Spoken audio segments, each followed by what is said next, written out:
दोस्तों अभी हाल ही में मैंने अपने दूसरे चैनल गोस्ट माइंड पर द रिंग मूवी को एक्सप्लेन किया है, जो कि काफ़ी डरावनी मूवी है। ट्रस्ट मी, आप उस मूवी को देखोगे तो काफ़ी ज़्यादा डर जाओगे। उस मूवी की लिंक इस वीडियो के नीचे डिस्क्रिप्शन बॉक्स में दी हुई है, जाकर उसे देख लेना। फियर फाइल्स में आज देखिए एक जल पिशाचनी की कहानी। ये कहानी एक ऐसी जल पिशाचनी की है जो कि तालाब के अंदर रहती है और पानी के जरिए लोगों की जान ले लेती है। आज की वीडियो देखने के बाद आपके रोंगटे खड़े हो जाएंगे और रातों में आप सो नहीं पाओगे। आखिर कौन है ये जल पिशाचनी और क्या है इसकी कहानी, ये जानने के लिए देखते रहिए फियर फाइल्स, डर की सच्ची तस्वीरें।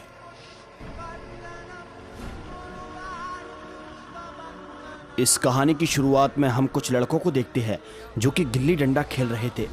ये सभी के सभी पंजाबी लड़के हैं और ये पूरी की पूरी कहानी पंजाब के अंदर घटित हुई थी। गिल्ली डंडा खेलते खेलते अचानक ही उनकी गिल्ली तालाब के अंदर चली जाती है। अब बच्चे वहां जाने से काफ़ी डर रहे थे क्योंकि वहां पर जाना उनको अलाउ नहीं है, लेकिन उनमें से ही एक लड़का था। वो तालाब के पास गिल्ली निकालने के लिए जाता है क्योंकि वो डरता नहीं था, लेकिन जैसे ही वो तालाब के पास पहुंचता है गिल्ली निकालने के लिए, तभी उसको तालाब के अंदर कुछ हरा हरा दिखाई देता है और इसी बीच तालाब से एक हाथ निकलता है और उसको उसी तालाब के अंदर खींच लेता है। उसकी मौत हो जाती है। इसके बाद यहाँ से कहानी शिफ्ट होती है और हम एक परिवार को देखते हैं। उस परिवार के अंदर एक बाबूजी थे जिन्हें दीवारों में से किसी के चलने की तो किसी अजीबोगरीब प्रकार की आवाजें आती थी। बाबूजी की इस हरकत से उसकी बहू और उसका बेटा पूरी तरीके से परेशान हो चुके थे। उनको ऐसा लग रहा था कि बाबूजी बुढ़ापे में आकर ऐसी अटपटी बातें कर रहे हैं, लेकिन बाबूजी उन्हें बताते हैं कि वो हकीकत में किसी को चलता हुआ देखते हैं और दीवारों में से लगातार उन्हें किसी की आवाज आती है। लेकिन उनके बेटे रंजीत और उनकी बहू शिका को उनकी बातों पर ज्यादा खास विश्वास नहीं था। एनिमेस उसके बाद तभी अगले ही सीन में हम रात के वक्त पर शिका और रंजीत को दोनों ही अपने कमरे के अंदर सो रहे थे, इनको देखते हैं। लेकिन तभी गई रात को वहां पर एक आवाज सुनाई देती है जो कि किसी चुड़ैल की थी। वो लगातार एक ही चीज कहे जा रही थी, आजा मेरे पास आजा। अब ऑफिशियली इस आवाज से रंजीत की आंख खुल जाती है। वो इस आवाज को साफ साफ सुन पा रहा था। इसी के साथ साथ वो अपनी पत्नी शिका को भी उठाता है, लेकिन वो नहीं उठती। उसके बाद रंजीत बेड से नीचे उतरता है, तभी उसको जमीन पर हरा पानी दिखाई देता है। जी हाँ दोस्तों, बहुत ही अजीबोगरीब प्रकार का पानी। और रंजीत जैसे ही आगे बढ़ता है तभी वो पानी आगे की तरफ बढ़ता जा रहा था। इसे देखकर हमको ये पता चल चुका था कि यह पानी उसको कहीं ले जाने की कोशिश कर रहा है। और तभी रंजीत उस पानी का पीछा करते करते जैसे ही जाता है तभी वो पानी उसको बाथरूम के अंदर लेकर चला जाता है। अंदर जाते ही उसको पर्दे पर किसी की परछाई दिखती है और वो पर्दे को जैसे ही हटाता है तो पाता है कि वहां पर कोई भी नहीं था। लेकिन भैया, उसका वाट टब उसी हरे पानी से भर रहा था और अगले ही पल हम उस हरे पानी के अंदर से एक खौफनाक जल पिशाचनी या फिर कह लो कि चुड़ैल वो उस पानी से बाहर निकलती है। और वो देखने में इतनी ज़्यादा खौफनाक और डरावनी थी जिसे देखने के बाद आप सभी लोगों की आत्मा कांपने लगेगी। उसके बाद तभी वो जल पिशाचनी उसको अपने कब्जे में कर लेती है, यानी कि उसको अपने वश में कर लेती है। उसके बाद रंजीत फौरन ही अपनी पानी में डुबोकर जान ले लेता है। और जब पुलिस वालों को रंजीत की डेड बॉडी मिलती है तो वो काफ़ी ज़्यादा शॉक थे। पुलिस वाले उसके ऐसी हत्या को सुसाइड बताते हैं और वो घर में शिका और बाबूजी से पूछते हैं कि रंजीत को किसी प्रकार की कोई टेंशन तो नहीं थी, लेकिन बाबूजी उन्हें बताते हैं कि आप मेरी बातों पर विश्वास नहीं करोगे, लेकिन मैं सच कह रहा हूँ, इन दीवारों के अंदर कोई रहता है और उसी ने रंजीत की हत्या की है। लेकिन ऐसी बातों पर उनको विश्वास नहीं होता और इसी बीच शिका भी उनसे कहती है कि आप बाबूजी की बातों पर ध्यान मत दीजिए, वो पागल हो गए हैं। उसके बाद वहां पर एक पुलिस वाला और आता है और उस दूसरे पुलिस वाले से कहता है इसी इलाके में कुछ और लोगों ने पानी के अंदर डुबोकर खुद की जान ले ली। ये काफी शौक वाली बात थी और तभी वो दोनों पुलिस वाले वहां से चले जाते हैं। उसके बाद रात के वक्त पर हम शिका को देखते हैं जो कि पानी पीने के लिए किचन के अंदर जाती है, लेकिन वो पानी जैसी पीती है तभी उसका वो पानी हरे रंग में बदल जाता है। और इसी बीच उसके पीछे वही बदसूरत सी शक्ल वाली जल पिशाचनी खड़ी हुई थी। जिसे देखकर शिका काफी डर जाती है, लेकिन थोड़ी देर के बाद वो वहां से गायब हो जाती है। उसके बाद दूसरी तरफ हम बाऊजी को देखते हैं, जिन्हें उन दीवारों में से फिर से किसी की आवाज आ रही थी। लेकिन जब शिका वहां पर जाती है तो उन्हें रोकती है कि आखिर तुम ये कैसी हरकतें कर रहे हो। लेकिन बाऊजी उससे कहते हैं कि मैं पागल नहीं हुआ हूं, इन दीवारों के पीछे कोई है और रंजीत ने सुसाइड नहीं की है, इसी ने रंजीत की हत्या की है। तभी रंजीत का नाम सुनते रोते रोते वो वहां से चली जाती है अपने कमरे के अंदर। वो अपने कमरे में बैठकर रंजीत की फोटो को देखकर रो रही थी, लेकिन तभी अगले ही पल उसे बाथरूम से कुछ अजीबोगरीब आवाजें आती हैं। वो फौरन ही वहां से उठकर बाथरूम की तरफ बढ़ती है। बाथरूम के अंदर जाते ही उसे वही डरावनी आवाजें आती है, मेरे पास आओ। और दोस्तों इसी बीच हम देखते हैं उसके पीछे वही बदसूरत सी शक्ल वाली जल पिशाचनी यानी कि वो चुड़ैल उसी के पीछे खड़ी हुई थी। और वो देखते ही देखते उसे भी अपने वश में कर लेती है। और वो शिका खुद को डुबाकर मारने ही वाली थी, लेकिन वो खुद को डुबाकर नहीं मार पाती क्योंकि उसके गले के अंदर गणेश जी का लॉकेट था, जिस वजह से उसकी जान बच जाती है। वो उस रात तो बच जाती है, लेकिन कब तक बचेगी ये बिल्कुल नहीं पता था। उसके बाद तभी वो सुबह डरी सहमी अपनी दोस्त अलका के पास जाती है और उसे अपने साथ बीती घटना के बारे में बताती है। अलका उसे एक आदमी के बारे में बताती है जो कि इस सब कामों में काफी नॉलेज रखता है, और उस आदमी का नाम होता है गांगुली जी। बस फिर क्या, शिका उनके पास जाने का फैसला कर लेती है। लेकिन उससे पहले वो अपने घर लौटती है। रात के वक्त वो अपने बाथरूम में मुंह धो रही थी कि तभी अचानक वो दिखती है, उसे वही हरा पानी दिखाई देता है और उसके पीछे वही जल पिशाचनी खड़ी हुई थी जो कि उसे पुकार रही थी। लेकिन वो उसे उस गणेश जी के लॉकेट के चक्कर में नुकसान नहीं पहुंचा पाती। उसके बाद तभी सुबह होते ही शिका गांगुली जी के पास जाती है। उनके पास जाकर वो उन्हें सारी घटनाओं के बारे में बताती है तो वो भी काफी शॉक हो जाते हैं। इसके बाद दूसरी तरफ हम बाऊजी को देखते हैं जो कि अपने कमरे के अंदर सो रहे थे।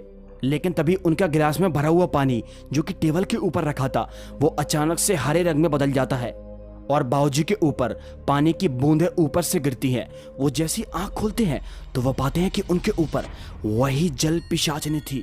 उसके बाद तभी वो जल पिशाचनी बाऊजी को वाट टब में डुबोकर मारने की कोशिश करती है। लेकिन वो इससे पहले कि बाऊजी को मार पाती तभी वहां पर गांगुली जी और शिका दरवाजे पर आ जाते हैं। जब वो घर के अंदर जाते हैं तो देखते हैं कि घर के अंदर कोई भी नहीं था और बाऊजी के चीखने की आवाज आ रही थी। तभी वो फौरन बाथरूम के अंदर जाकर बाऊजी की जान को बचा लेते हैं। गांगुली जी घर के अंदर जाते ही समझ गए थे कि यहाँ पर किसी आत्मा का वास है। लेकिन बाऊजी उनसे कहते हैं कि ये कैसी आत्मा है जो कि इस एरिया के हर किसी व्यक्ति को एक ही तरह की मौत देती है। और अब गांगुली जी को इसी बात का पता लगाना था। उन्हें पता था कि जब उस चुड़ैल ने इनके ऊपर पहले हमला किया है तो वो दोबारा भी करेगी। इसीलिए वो उन दोनों से कहते हैं कि तुम अब इस घर को छोड़कर आज रात के लिए कहीं और रहने के लिए चले जाओ। और वो खुद इस घर के अंदर रात को रुकने का डिसीजन लेते हैं। इस रात को काटने के लिए शिका और बाऊजी अलका के घर पर रहने के लिए चले जाते हैं और गांगुली जी रात के वक्त उन्हीं के घर के अंदर ठहरते हैं, जहां वो रात में उस जल पिशाचनी को बुलाने की काफी कोशिश करते हैं लेकिन वहां कोई नहीं आता। और तभी वो अपना सामान सेट कर देते हैं। वो बाथरूम के अंदर कैमरा लगा देते हैं और घर के हर एक कोने में कैमरा लगा देते हैं, जिससे कि वो जल पिशाचनी जब आए तो इस कैमरे के अंदर रिकॉर्ड हो जाए। उसके बाद वो उन सारी घटनाओं को याद करते हैं जो आस पड़ोस में हो चुकी है और तभी उस सब को देखकर वो समझ जाते हैं कि ये काम किसी जल पिशाचनी का है और वो इसके बारे में शिका को भी कॉल करके बताते हैं।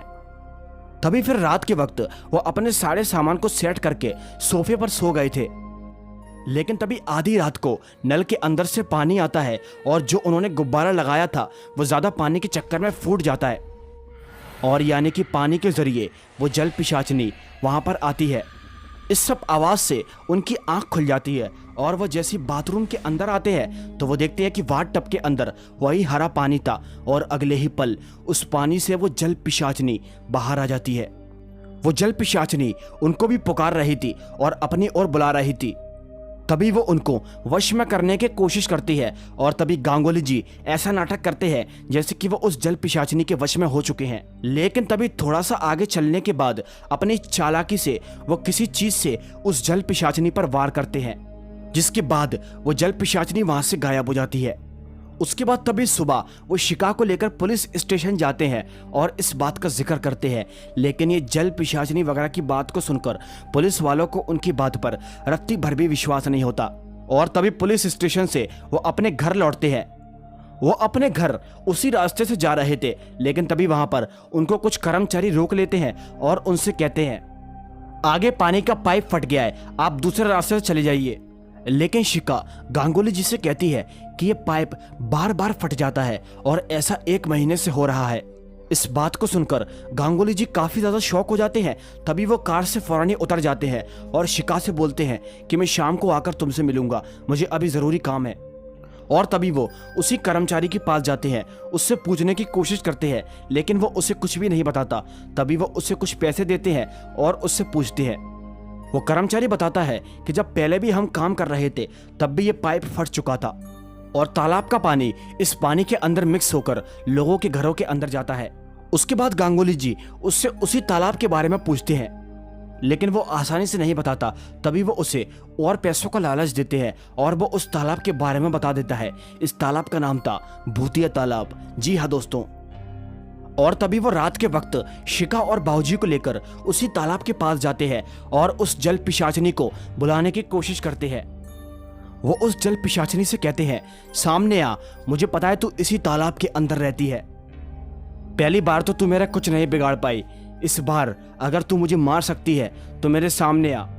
थोड़ी देर तक तो वहां पर कोई भी नहीं आता, लेकिन तभी थोड़ी देर के बाद वो जल पिशाचनी उस तालाब से बाहर निकलती है, जो कि देखने में काफी ज्यादा खौफनाक थी। वो जल पिशाचनी गांगुली जी से कहती है पहले तो तू मेरे हाथों से बच गया, लेकिन इस बार मैं तुझे जान से खत्म कर दूंगी। लेकिन इससे पहले वो उन्हें मार पाती, तभी गांगुली जी एक माचिस की तीली जलाते हैं और जमीन पर फेंक देते हैं। तभी वहां पर आग लगना शुरू हो जाती है और हमको ये पता चलता है कि गांगुली जी ने उस जल पिशाचनी के लिए पहले से एक जाल बिछाया था, जिसके अंदर अब वो फंस जाती है। वो चारों तरफ से आग के गोल घेरे में बंद थी और तभी वो जल पिशाचनी तड़पना शुरू कर देती है।